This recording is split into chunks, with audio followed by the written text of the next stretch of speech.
Hey everyone, welcome to today's Bible reading. Today we're going to be taking a look at Ecclesiastes chapters 4 through 10 and John chapters 17 and 18. Ecclesiastes chapter 4. Then I returned and considered all the oppression that is done under the sun. And look, the tears of the oppressed, but they have no comforter. On the side of their oppressors there is power, but they have no comforter. Therefore I praised the dead who are already dead, more than the living who are still alive. Yet better than both is he who has never existed, who has not seen the evil work that is done under the sun. Again I saw that for all toil and every skillful work a man is envied by his neighbor. This also is vanity and grasping for the wind. The fool folds his hands and consumes his own flesh. Better a handful with quietness than both hands full together with toil and grasping for the wind.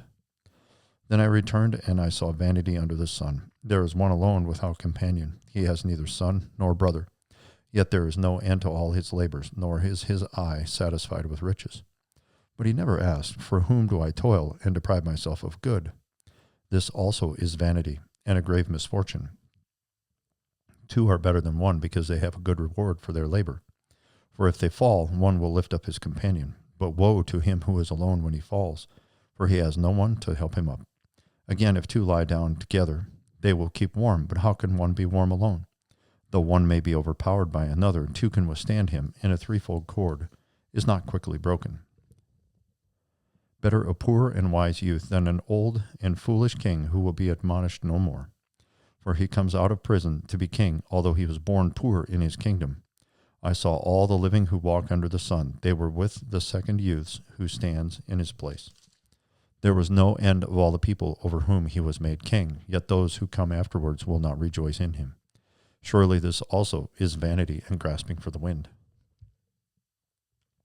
Ecclesiastes chapter 5. Walk prudently when you go to the house of God, and draw near to hear rather than to give the sacrifice of fools, for they do not know that they do evil. Do not be rash with your mouth, and let not your heart utter anything hastily before God, for God is in heaven and you on earth. Therefore let your words be few. For a dream comes through much activity, and a fool's voice is known by his many words. When you make a vow to God, do not delay to pay it, for he has no pleasure in fools. Pay what you have owed. Better not to vow than to vow and not pay. Do not let your mouth cause your flesh to sin, nor say before the messenger of God that it was an error. Why should God be angry at your excuse and destroy the work of your hands? For in the multitude of dreams and many words there is also vanity. But fear God. If you see the oppression of the poor and the violent perversion of justice and righteousness in a province, do not marvel at the matter. For high official watches over high official, and higher officials are over them. Moreover, the profit of the land is for all. Even the king is served from the field. He who loves silver will not be satisfied with silver, nor he who lives in abundance, nor he who loves abundance with increase. This also is vanity. When goods increase, they increase who eat them. So what profit have the owners except to see them with their eyes? The sleep of a laboring man is sweet, whether he eats little or much, but the abundance of the rich will not permit him to sleep. There is a severe evil which I have seen under the sun, riches kept for their owner to his hurt. But those riches perish through misfortune. When he begets a son, there is nothing in his hand. As he came from his mother's womb, naked shall he return, to go as he came, and he shall take nothing from his labor, which he may carry away in his hand. And this also is a severe evil. Just exactly as he came, so shall he go. And what profit has he who has labored for the wind? All his days he also eats in darkness, and he has much sorrow and sickness and anger. Here is what I have seen. It is good and fitting for one to eat and drink, and to enjoy the good of all his labor in which he toils under the sun all the days of his life, which God gives him, for it is his heritage.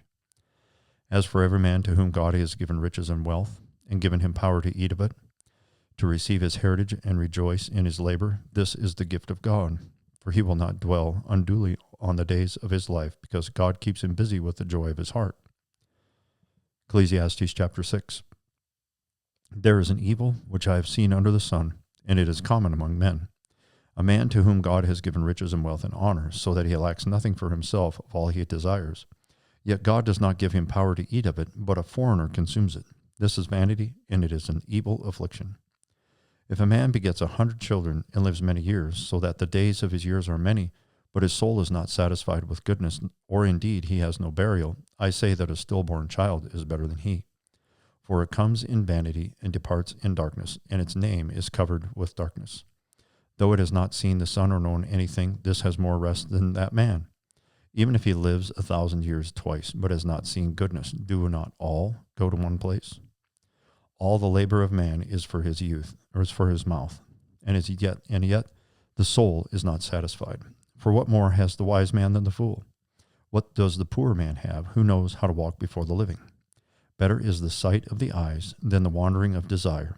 This also is vanity and grasping for the wind. Whatever one is, he has been named already, for it is known that he is man, and he cannot contend with him who is mightier than he.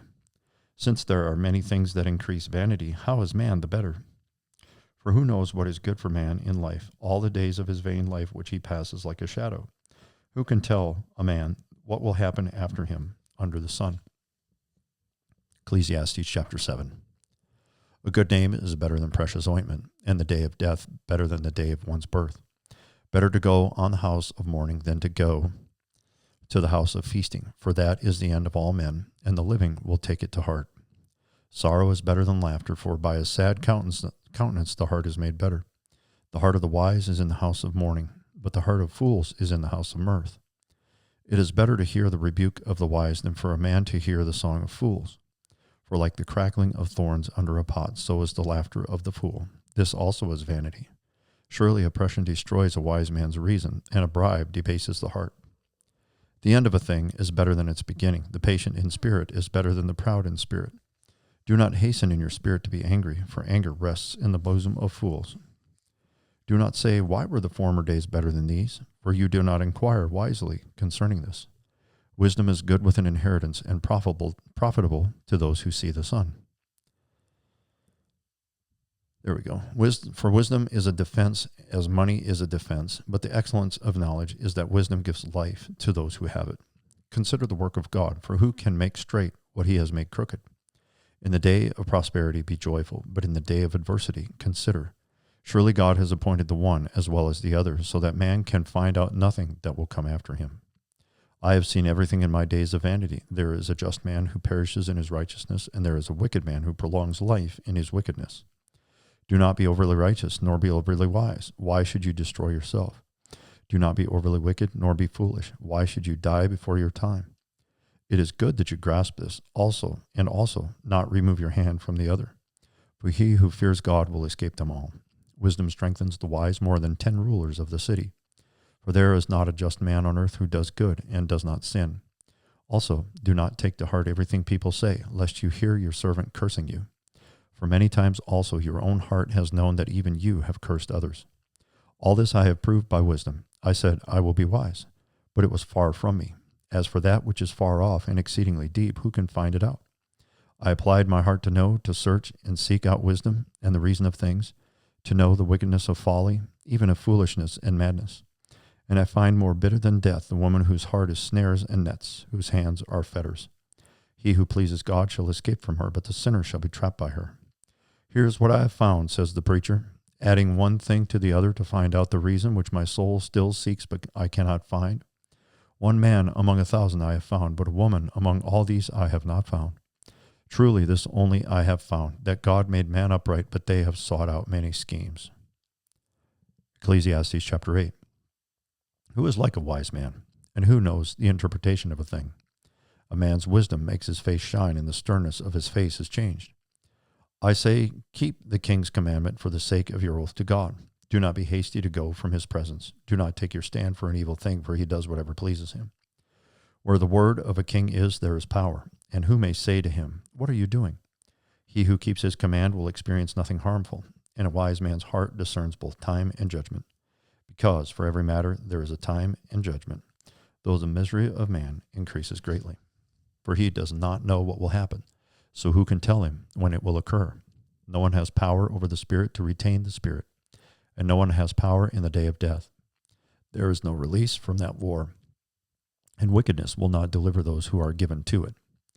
All this I have seen, and applied my heart to every work that is done under the sun. There is a time in which one man rules over another to his own hurt. Then I saw the wicked buried who had come and gone from the place of holiness, and they were forgotten in the city where they had so done. This also is vanity. Because the sentence against an evil work is not executed speedily, therefore the heart of the sons of men is fully set in them to do evil. Though a sinner does evil 100 times and his days are prolonged, yet I surely know that it will be well for those who fear God, who fear before him. But will not be well with the wicked, nor will he prolong his days, which are as a shadow, because he does not fear before God. There is a vanity which occurs on earth, that there are just men to whom it happens according to the work of the wicked. Again, there are wicked men to whom it happens according to the work of the righteous. I said that this also is vanity. So I commended enjoyment, because a man has nothing better under the sun to eat, drink, and be merry, for this will remain with him in his labor all the days of his life, which God gives him under the sun. When I applied my heart to know wisdom and to see the business that is done on earth, even though one sees no sleep day or night, then I saw all the work of God, that a man cannot find out the work that is done under the sun. For though a man labors to discover it, yet he will not find it. Moreover, though a wise man attempts to know it, he will not be able to find it. Ecclesiastes chapter 9. For I considered all this in my heart, so that I could declare it all, that the righteous and the wise and their works are in the hand of God. People know neither love nor hatred by anything they see before them. All things come alike to all. One event happens to the righteous and the wicked, to the good, the clean, and the unclean, to him who sacrifices and him who does not sacrifice. As is the good, so is the sinner, he who takes an oath as he who fears an oath. This is an evil in all that is done under the sun, that one thing happens to all. Truly, the hearts of the sons of men are full of evil. Madness is in their hearts while they live, and after that they go to the dead. But for him who is joined to all, the living, there is hope. For a living dog is better than a dead lion.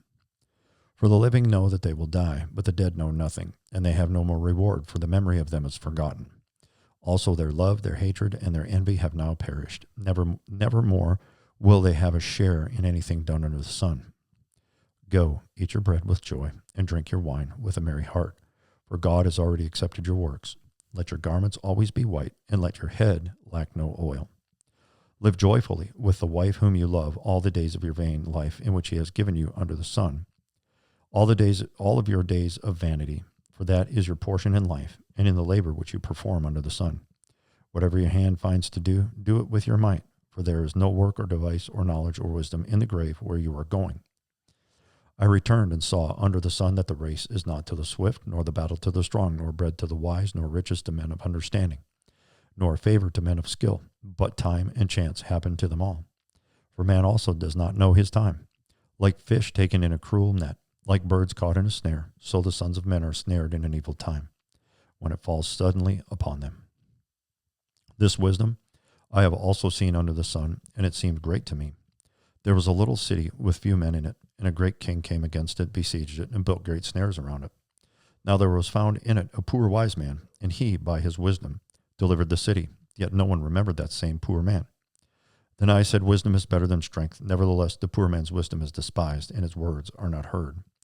Words of the wise spoken quietly should be heard rather than the shout of a ruler of fools. Wisdom is better than weapons of war, but one sinner destroys much good. Ecclesiastes chapter 10. Dead flies putrefy the perfumer's ointment and cause it to give off a foul odor. So does a little folly to one respected for wisdom and honor. A wise man's heart is at his right hand, but a fool's heart at his left.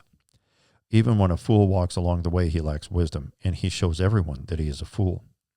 If the spirit of the ruler rises against you, do not leave your post, for conciliation pacifies great offenses. There is an evil I have seen under the sun, as an error proceeding from the ruler. Folly is set in great dignity, while the rich sit in a lowly place. I have seen servants on horses, while princes walk on the ground like servants. He who digs a pit will fall into it, and whoever breaks through a wall will be bitten by a serpent. He who quarries stones may be hurt by them, and he who splits wood may be endangered by it. If the axe is dull and one does not sharpen the edge, then he must use more strength, but wisdom brings success.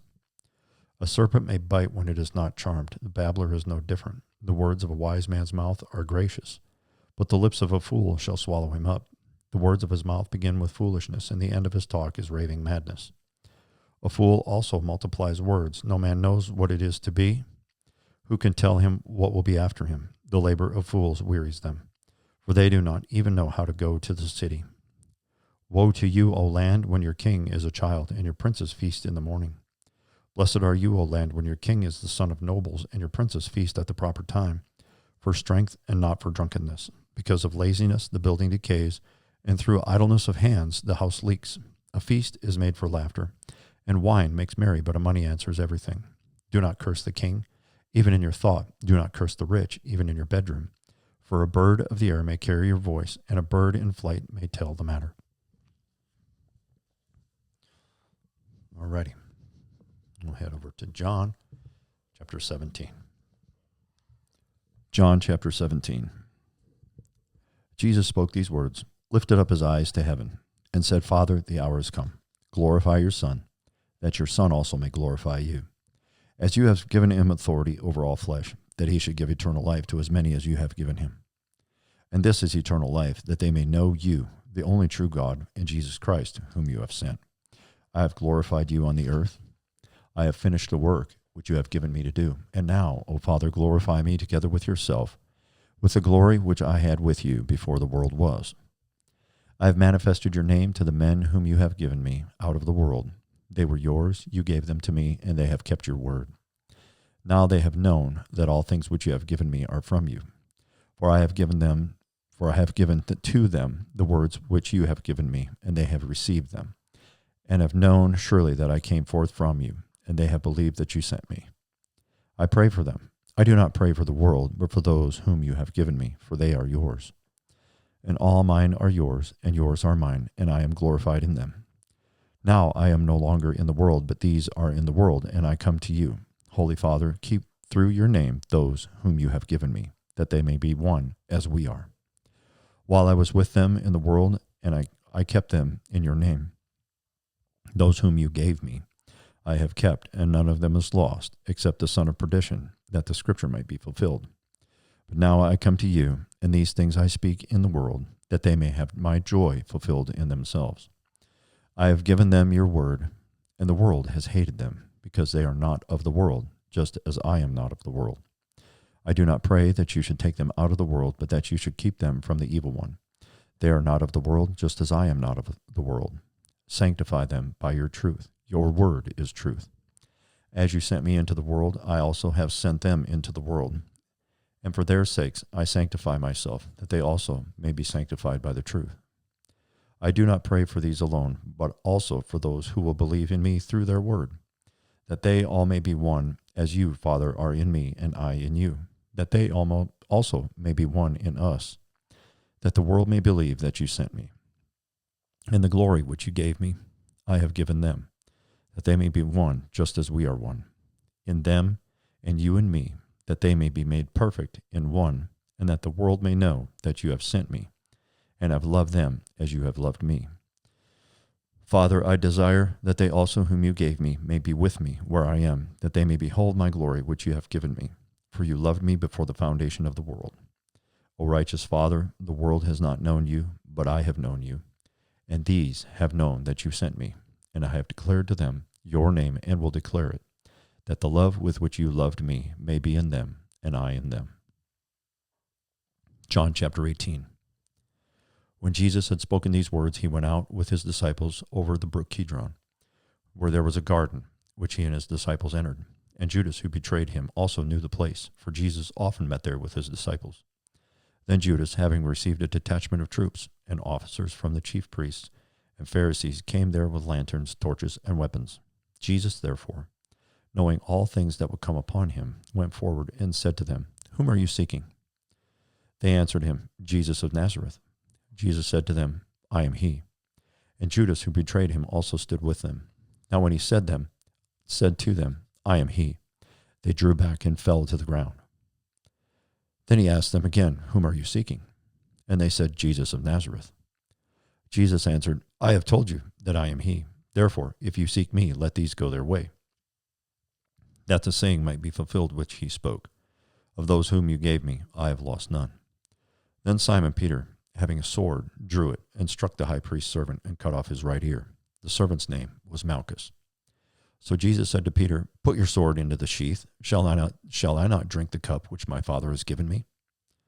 Then the detachment of troops and the captain and the officers of the Jews arrested Jesus and bound him.